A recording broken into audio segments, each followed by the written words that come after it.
Hello everyone, welcome back to another video. In today's video I'm going to be going over the best team I currently think for Deer. You're probably wondering why you're making a video. Deer is very old. I have a video I'm making later, that'll be out later today. And I need to do a guide for deer and dogs. I've not on my channel posted a full guide of dogs or deer. So I need to do both of them, and then these videos will make sense, so don't worry. You'll also get a dogs video later on today. And then you'll get the full, actual, proper video why I needed to do this. But yeah, I'm going to go over the team first. So team I'm running, there are a lot of characters that can be replaced. Everyone can be replaced but Jormungand. Jormungand, you cannot replace her. She is the key person on this team. Milim can be changed for pretty much any blue character as long as they have 2 attack cards, same with Freyja. And the ultimate one can be replaced with TMeli if you have TMeli. So, replacements for the red character Freyja. You come to strength, you've got Ren, you've got LV Meli. If you have the LR version, LR Meli as well. Sariel's pretty good, Freyja's pretty good. Skadi I used to use, she was very good. For blue, you have the one Escanor if you don't have the ultimate one, of course. Esta is pretty good. I know he can't do the encroachment, but his darkness stats does increase damage, so that's pretty useful. She can't be changed. And then you've got Escanor, of course, you've got TMeli. You don't have to run a dark light character. You could run another blue character, another green character. If you are going to run another green character, I highly recommend. Rimru's good, but mainly Brunhild. Brunhild is one of the best, if not the best, for just in general demonic beasts. So those are the teams for gear. I've got attack crit dam on Escanor, attack defense on Jormungand, attack crit dam, and attack crit dam. The set I'm running is one that increases single target damage. I do know that Milim's level 3 is an AoE, but it's still not too bad, and it'll help the team. And of course, Freyja and Escanor both have AoEs as well, but both the AoEs hit decently hard, so it's not a problem.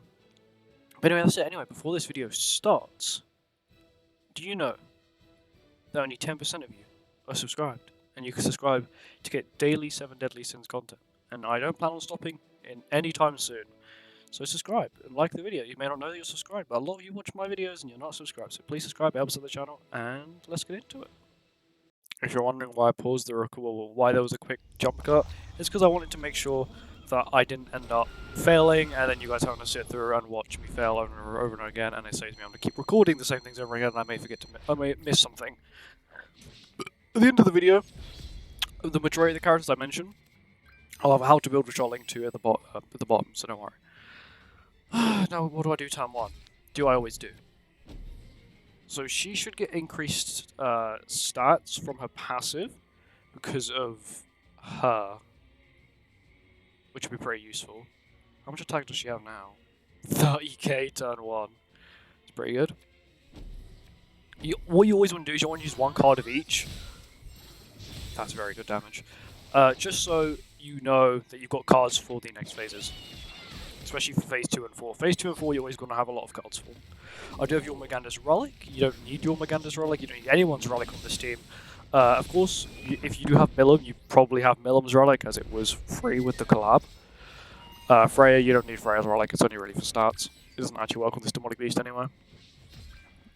Green, blue, and then red. I'll move Milim's card for extra damage with Milim. Not too bad damage. Bear in mind this phase is like 5 million HP, is quite a lot. Yeah, that's casual damage for her. Not too bad, 930k. There we go, on to phase 3. The floor 1 is so easy. It's actually like the easiest, probably the easiest demonic beast floor out of all of them. Once again, I want to keep using different cards.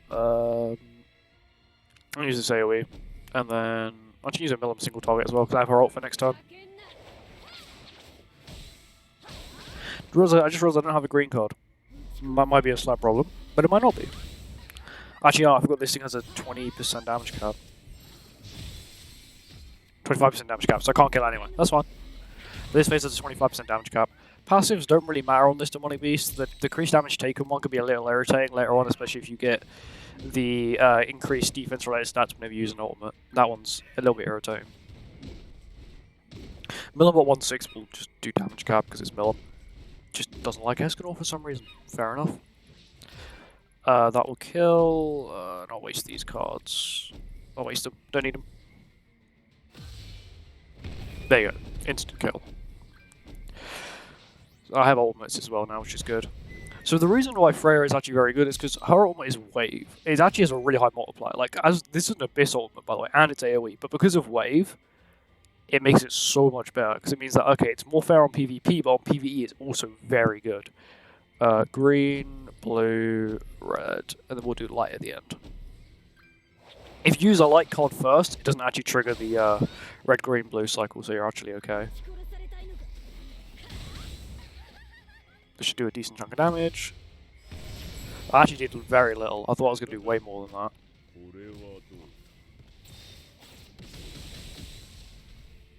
And he died to death damage. There you go. That's floor 1. Floor 1 is very easy for this demonic beast.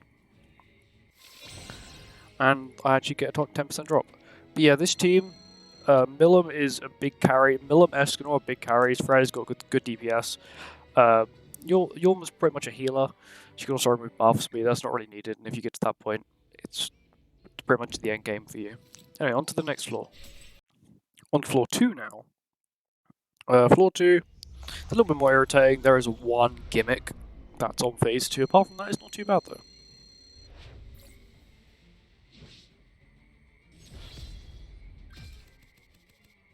So turn 1, we do the same thing as normal, which is this card, this card, this card, and this card. It's just the best setup, so you have an equal amount of everyone's cards. Decent damage.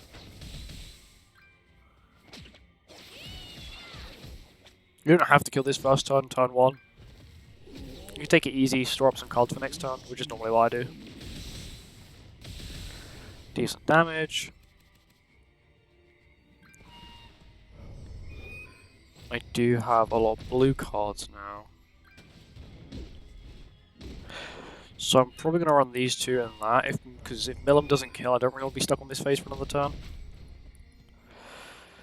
Actually, I'm going to do the other way around, because Escanor needs the healing more than Milim. Milim has a lot of stats. Do this. There you go. That should kill.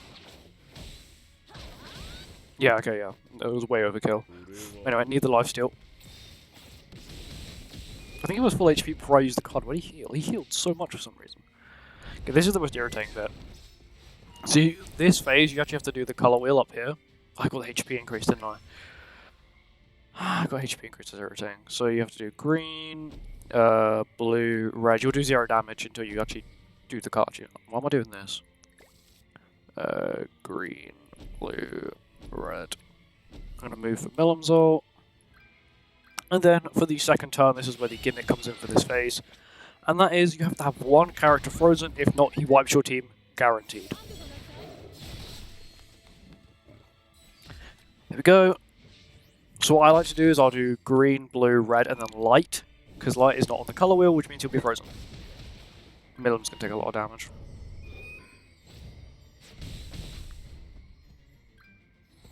I'd rather target her, she has a lot of stats because of her relic, and she has perfect gear and all outfits.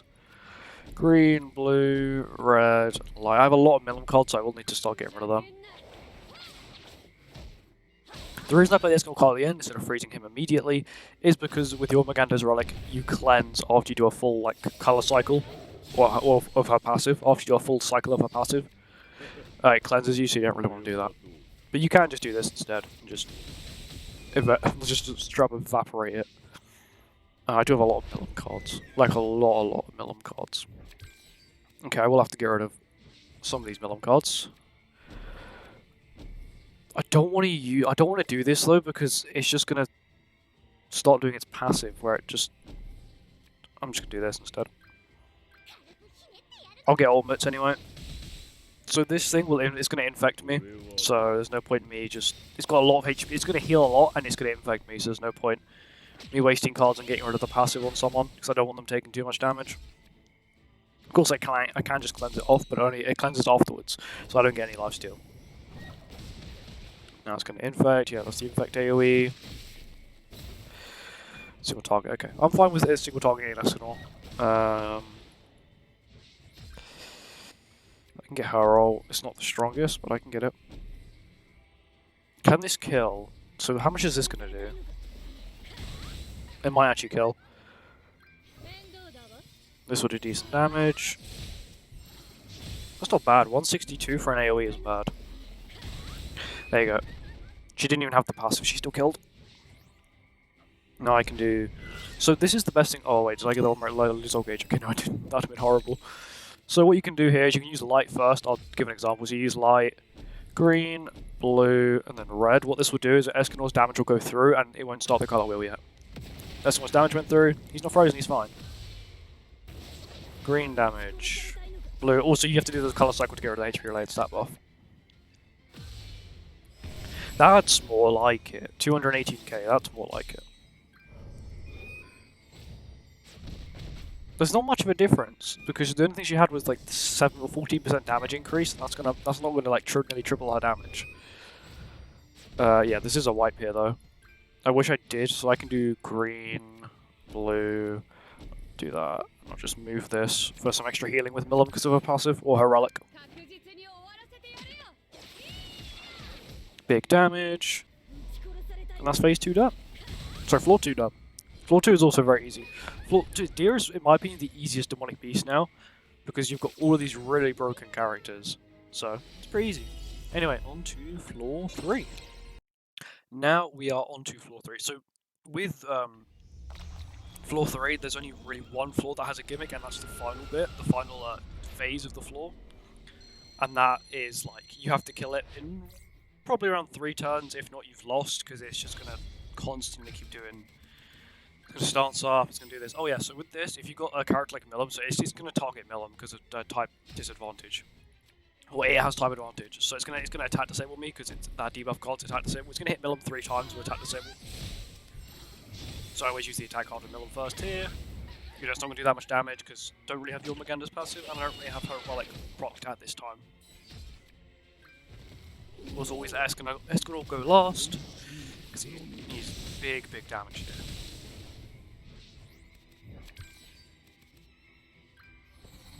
Yeah, as you can see here, it's just going to keep targeting Milim. That's the reason I always keep this Milim card. Just for the healing, really. Because she's constantly being targeted, she's going to, of course, take a lot of damage. Do this, do this, do this.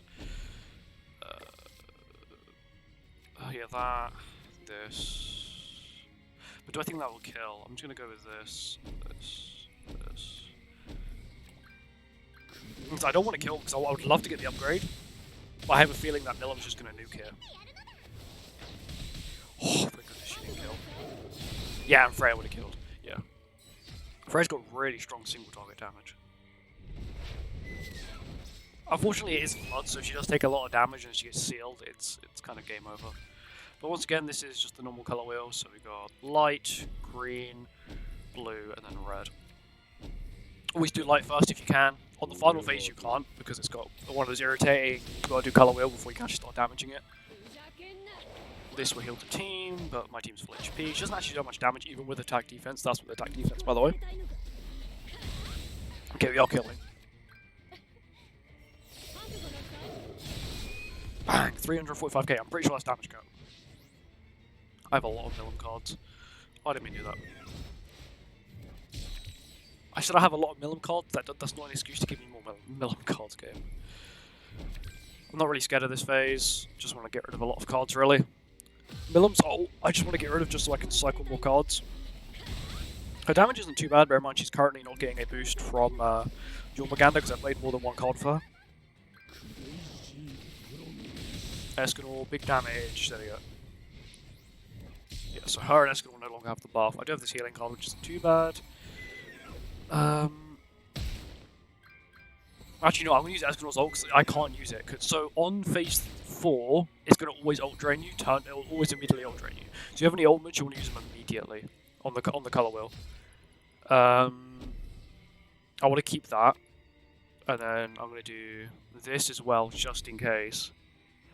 And then I'll move this. So the only reason you know how I just said it removes the ultimates? I want to get Freyja's ult. That means I can then use Freyja's ult and keep a Freyja card. There we go. Bang, now we're in. So final phase, we didn't get the defense passive, which is good. I don't really mind the increased attack, because he doesn't actually do that much damage. Green, blue, red. I'm gonna do this.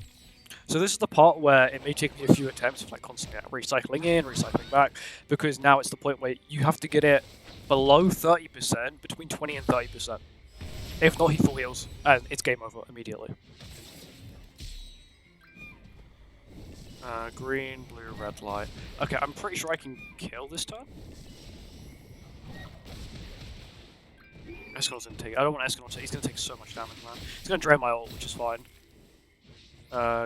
Green, blue, red, light. So my plan is, I want to don't see where my cursor is. I don't want to get it below there.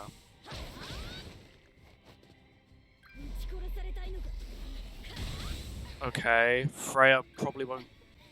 She might hit damage cap. That's fine. Okay, we're fine. We're fine. Escanor is now going to do the thing. So if you get it below 20%, you just exit out of the game, retry. I always leave Escanor last because he's got death damage. But yeah, I had the 15% HP related stats, which is definitely not the best. So I'm on the screen right now, you might see cards appear with how to build all the characters here. But Escanor's definitely the biggest carry for this. Escanor, Milim, Freyr, they're both big DPSs. That's really what you want, big single target DPSs. You don't need strong ultimates, just really good single target DPS. Of course, you need Jormungand. You don't need her relic, but her relic is very useful. But yeah, that's it. Thank you for watching. I'll see you all in the next one. Goodbye.